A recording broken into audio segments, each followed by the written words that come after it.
आज अपने C++ का पहला लेक्चर स्टार्ट करने जा रहे हैं। What is programming, type of programming और प्रोग्रामिंग में कौन कौन से ट्रांसलेटर्स यूज होते हैं, तो सारी चीज़ें आज हम पढ़ेंगे एक एक करके स्टेप बाय स्टेप। तो सबसे पहले अपने पढ़ते हैं कि प्रोग्रामिंग होती क्या है, ये प्रोग्राम क्या होता है और किस तरीके से इसका यूज किया जाता है। तो अपने एक एक करके पढ़ेंगे। सबसे पहले देखते हैं व्हाट इज प्रोग्राम। प्रोग्राम क्या होता है? set of instruction that is called program, set of instruction that is called program। यानी इंस्ट्रक्शन कहते हैं किसी एक टास्क को। टास्क मतलब मान लो आपको x प्लस वाई करना है, तो ये क्या है, एक टास्क है, एक काम है, इसको हम बोलते हैं इंस्ट्रक्शन। ऐसे मल्टीपल इंस्ट्रक्शंस मिल जाए तो वो एक क्या बन जाता है, प्रोग्राम बन जाता है, ताकि हम इस टास्क को इजिली कंप्लीट कर सकें। उसके लिए हम क्या क्रिएट करते हैं, प्रोग्राम। और छोटे छोटे प्रोग्राम मिलकर के यानी set of program that is called software. वो क्या कहलाता है, सॉफ्टवेयर कहलाता है। अब कुछ बच्चे ऐसे होते हैं जो अपने बचपन से पढ़ करके आते हैं कि सर जी सॉफ्टवेयर क्या होता है, कि जिसको छू नहीं सकते उसको सॉफ्टवेयर कहते हैं, अब आसमान को नहीं छू सकते तो उसको कोई सॉफ्टवेयर थोड़ी कहते हैं। तो मेरे कहने का मतलब है कि set of programs that is called software. Program का जो कलेक्शन होता है वो सॉफ्टवेयर कहलाता है। और अब मान लो गौरव भाई साहब की मम्मी ने ऐसे बोला कि दो पड़ोसियों को देख करके हमारा बच्चा सॉफ्टवेयर इंजीनियर बनने जाएगा, तो सॉफ्टवेयर इंजीनियर बनने के लिए आपको कौन सी लैंग्वेज सीखनी पड़ती है, प्रोग्रामिंग लैंग्वेज सीखनी पड़ती है। तो मैं अगर आपको बोलूं कि प्रोग्रामिंग लैंग्वेज जैसे आप सी से स्टार्ट कीजिए, सी के बाद सीपीपी सीखिए, सीपीपी के बाद जावा सीखिए, जावा के बाद पाइथन सीखिए, या आपकी जो भी इंटरेस्टिंग लैंग्वेज है, जो आप जिस फील्ड में जाना चाहते हैं वो प्रोग्रामिंग आप सीख सकते हैं। तो आप सी से स्टार्ट कर सकते हैं, लेकिन यदि आपको सी से स्टार्ट नहीं करना तो आप डायरेक्टली सीपीपी से भी स्टार्ट कर सकते हैं, क्योंकि सी के जो कंसेप्ट्स हैं वो आपके सारे सीपीपी में क्लियर हो जाते हैं। कोई दिक्कत वाली बात नहीं है। अपने एक एक step clear, point by point अपने क्लियर करेंगे। सबसे पहले आपने पढ़ा what is program, set of instruction और set of programs that is called software. यानी प्रोग्रामिंग लैंग्वेज हम किस लिए पढ़ते हैं, सॉफ्टवेयर इंजीनियर बनने के लिए प्रोग्रामिंग लैंग्वेज पढ़ते हैं। तो अब अपने पढ़ते हैं कि जो ये प्रोग्रामिंग लैंग्वेज है ये कितने प्रकार की होती है। ये जो प्रोग्रामिंग लैंग्वेज है आपकी, ये आपकी टोटल 3 प्रकार की होती है। सबसे पहली होती है हाई लेवल लैंग्वेज। कौन सी, हाई लेवल, जिसको हम बोलते हैं ह्यूमन रीडेबल। कौन सी बोलते हैं, ह्यूमन रीडेबल। ह्यूमन रीडेबल से नाम से पता चल रहा है जो हम समझ सकें, जो प्रोग्रामर समझ सकता है, वो क्या कहलाती है, आपकी हाई लेवल लैंग्वेज कहलाती है। दूसरी आती है मिडल लेवल लैंग्वेज। कौन सी, middle level. Middle level language को हम कौन सी लैंग्वेज बोल देते हैं, असेंबली लैंग्वेज। कौन सी लैंग्वेज, असेंबली। और तीसरी होती है लो लेवल लैंग्वेज। लो लेवल लैंग्वेज को हम बोल देते हैं मशीन लैंग्वेज। कौन सी लैंग्वेज बोलते हैं, मशीन। अब मैं आपको बता देता हूं कि प्रोग्रामिंग लैंग्वेज आपके कितने प्रकार की होती है, 3 प्रकार की, high level, middle level, low level. सबसे पहले बात करें हाई लेवल लैंग्वेज की। हाई लेवल लैंग्वेज वो होती है जो प्रोग्रामर लिखता है। कौन लिखता है, प्रोग्रामर।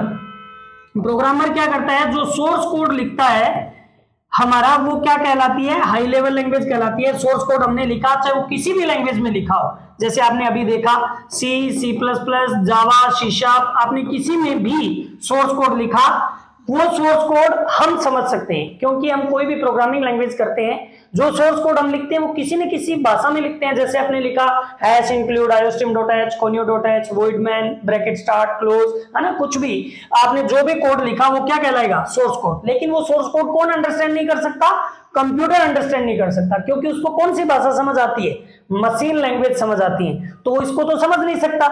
तो कहने का मतलब सोर्स कोड को कन्वर्ट करने के लिए हमारे पास ट्रांसलेटर्स यूज होते हैं, जैसे कि कंपाइलर, इंटरप्रेटर, असेंबलर, जो कि हम आगे पढ़ने वाले हैं। तो सबसे पहले समझ आ गया हाई लेवल लैंग्वेज कौन सी होती है, जो ह्यूमन रीडेबल हो, जो इंसान समझ सके, जो प्रोग्रामर समझ सके। उसके बाद आती है middle level language. Middle level language कौन सी होती है, जिसके अंदर आप सेट ऑफ इंस्ट्रक्शंस की एक कमांड बना दें और उस कमांड को हम एग्जीक्यूट करें, वो कहलाती है आपकी असेंबली लैंग्वेज। कौन सी लैंग्वेज कहलाती है, असेंबली। अगर आपको मल्टी चॉइस क्वेश्चन में पूछ लिया जाए कि बताइए असेंबली लैंग्वेज क्या प्रोग्रामर समझ सकता है, नहीं। क्या ह्यूमन समझ सकता है, नहीं। कौन समझ सकता है, खाली मशीन समझ सकती है। यानी वो केवल मशीन अंडरस्टैंडेबल लैंग्वेज होती है, ह्यूमन रीडेबल लैंग्वेज नहीं होती। तो उसके बाद में आती है लो लेवल लैंग्वेज। लो लेवल लैंग्वेज कौन सी होती है? जो 0 और 1 की फॉर्म में हो, वो क्या कहलाती है? आपकी लो लेवल लैंग्वेज कहलाती है। यानी सेट ऑफ इंस्ट्रक्शंस के प्रोग्रामर के द्वारा जो प्रोग्राम बनाया गया था, जो सोर्स कोड लिखा गया था, उसको ट्रांसलेटर के द्वारा कन्वर्ट कर दिया जाएगा किसमें? मशीन कोड के अंदर। वो मशीन कोड जो मशीन को समझ आती है। अब बताइए, आपको मल्टी चॉइस क्वेश्चन में ये पूछ लिया जाता है कि मशीन लेवल लैंग्वेज को क्या ट्रांसलेटर की जरूरत पड़ती है? नहीं, क्योंकि अगर जो 0-1 फॉर्म में पहले से है, वो उसको कन्वर्ट करने की किसकी जरूरत पड़ेगी? किसी की जरूरत नहीं पड़ेगी। लेकिन हाई लेवल लैंग्वेज जो हमने लिखी, किस भाषा में लिखी, उसको हमने मशीन लैंग्वेज में कन्वर्ट करना है, तो किसकी जरूरत पड़ती है? ट्रांसलेटर की जरूरत पड़ती है। और ट्रांसलेटर कितने प्रकार के हैं? 3 प्रकार के। सबसे पहला अपनी बात करते हैं कंपाइलर और इंटरप्रेटर के बारे में। पहले ये डिस्कस करते हैं व्हाट इज कंपाइलर और व्हाट इज इंटरप्रेटर। कंपाइलर क्या करता है? जो ह्यूमन रीडेबल कोड लिखा गया था, यानी सोर्स कोड लिखा गया था, उसको वो डायरेक्टली किसमें कन्वर्ट कर देता है? मशीन कोड में कन्वर्ट कर देता है। किसमें कन्वर्ट कर देता है? मशीन कोड में। कंपाइलर का काम होता है एक साथ एक सिंगल स्टेप में पूरे सोर्स कोड को किसमें कन्वर्ट कर देना? मशीन कोड, यानी 0 और 1 की फॉर्म में कन्वर्ट कर देना। लेकिन सोर्स कोड को लाइन बाय लाइन कन्वर्ट करना किसका काम होता है? इंटरप्रेटर का। यानी इंटरप्रेटर स्लो होता है in the comparison of compiler, यानी कंपाइलर फास्ट होता है और आपका इंटरप्रेटर स्लो होता है। तो कहने का मतलब एक एक लाइन बाय लाइन कन्वर्ट करना है तो हम किसका यूज करेंगे? इंटरप्रेटर का। और कंपाइलर का यूज हम वहां करते हैं जब पूरे सोर्स को डायरेक्टली हम किस में कन्वर्ट करना चाहते हैं? मशीन कोड में। अब बात रहेगी असेंबलर की। किसकी बात रहेगी? असेंबलर। असेंबलर का यूज क्यों किया जाता है? मान लीजिए प्रोग्रामर ने टेक्स्ट एडिटर के अंदर सोर्स कोड लिखा और सोर्स कोड को कंपाइलर ने किस में कन्वर्ट कर दिया? असेंबली लैंग्वेज में कन्वर्ट कर दिया। किस में कन्वर्ट कर दिया?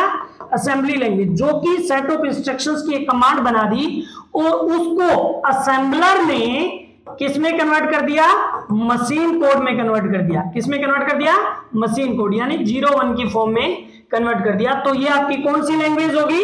मिडल लेवल लैंग्वेज होगी। तो सोर्स कोड को कंपाइलर के द्वारा असेंबली लैंग्वेज में कन्वर्ट किया गया और असेंबली लैंग्वेज को असेंबलर के द्वारा मशीन कोड में कन्वर्ट कर दिया गया। तो आपसे पूछा जा सकता है कि बताइए, आप क्या सोर्स कोड को कंपाइलर के द्वारा असेंबली लैंग्वेज क्या ह्यूमन रीडेबल है? अब देखिए, आपने सोर्स कोड को कंपाइलर के द्वारा असेंबली में कन्वर्ट कर दिया, तो ये जो भाषा है, क्या ये ह्यूमन को समझ आ सकती है? नहीं आ सकती। यानी ये किसको समझ आ सकती है? कंप्यूटर को। जो कौन समझाएगा? असेंबलर समझाएगा। तो कहने का मतलब ये है कि आपकी प्रोग्रामिंग लैंग्वेज 3 प्रकार की होती हैं, एक मशीन लेवल लैंग्वेज, एक ह्यूमन रीडेबल लैंग्वेज और एक असेंबली लैंग्वेज। आपको एक स्टेप बाय स्टेप मैंने तीनों के बारे में बताया और 3 ट्रांसलेटर बताए। कौन कौन से? कंपाइलर, इंटरप्रेटर और असेंबलर। अब मैं आपको थोड़े से नोट्स वगैरह शो करवा रहा हूं, वो थोड़े बहुत आपको रीड आउट करवाऊंगा और बाकी आपके बायो में लिंक दिया है, आप वहां जाकर के उन नोट्स को डाउनलोड भी कर सकते हैं, जिसके अंदर machine level language, assembly language और ह्यूमन रीडेबल लैंग्वेज, ट्रांसलेटर सबके बारे में बड़ा एक्सप्लेन किया हुआ है। आपको वहां से डाउनलोड करने के लिए मिल जाएगा। पीडीएफ आपके नीचे दी गई है, वो आप देख लीजिए। देखिए, आपको मैं यहां से दिखाता हूं, मैं आपको थोड़ा बहुत एक्सप्लेन कर देता हूं कि what is programming language. Program is a set of instructions that help the computer to perform a task. यानी एक टास्क को कंप्लीट करने के लिए एक सेट ऑफ इंस्ट्रक्शंस लगती हैं, उसको हम कहते हैं प्रोग्राम। प्रोग्राम को बनाने के लिए हमें किसकी जरूरत पड़ती है? प्रोग्रामिंग लैंग्वेज की। प्रोग्रामिंग लैंग्वेज मेनली 3 प्रकार की होती हैं, मशीन लेवल, असेंबली लैंग्वेज और high level language. Machine level यानी low level language, machine language को लो लेवल लैंग्वेज कहते हैं। ये 0-1 को अंडरस्टैंड करता है, डायरेक्टली इंटरेक्ट विद सिस्टम, यानी इसको कोई ट्रांसलेटर की जरूरत नहीं पड़ती है। ये डायरेक्टली किसके साथ इंटरेक्ट करता है? सिस्टम के साथ, यानी सिस्टम क्या समझता है? 0-1 को समझता है। असेंबली लेवल लैंग्वेज क्या होती है? असेंबली लैंग्वेज एक मिडिल लेवल लैंग्वेज है।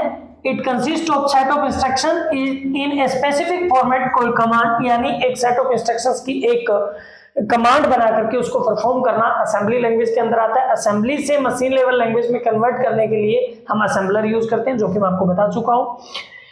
और हाई लेवल लैंग्वेज क्या होती है? High level language use format a language that is most familiar to users, यानी हाई लेवल लैंग्वेज वो लैंग्वेज होती है जो यूजर समझता है, अंडरस्टैंड करता है, like as a source code जो किसी भी लैंग्वेज में लिखा जाता है वो हाई लेवल लैंग्वेज कहलाती है। यहाँ पर आपका ये जो अभी मैं कंसेप्ट पढ़ाने जा रहा हूँ ये सीओ का कंसेप्ट है, लेकिन फिर भी हम सीपीपी में ये पढ़ते हैं क्योंकि हमें ये पता होना चाहिए कि जो हमारा प्रोग्राम है वो हार्डवेयर के साथ कैसे इंटरेक्ट करता है।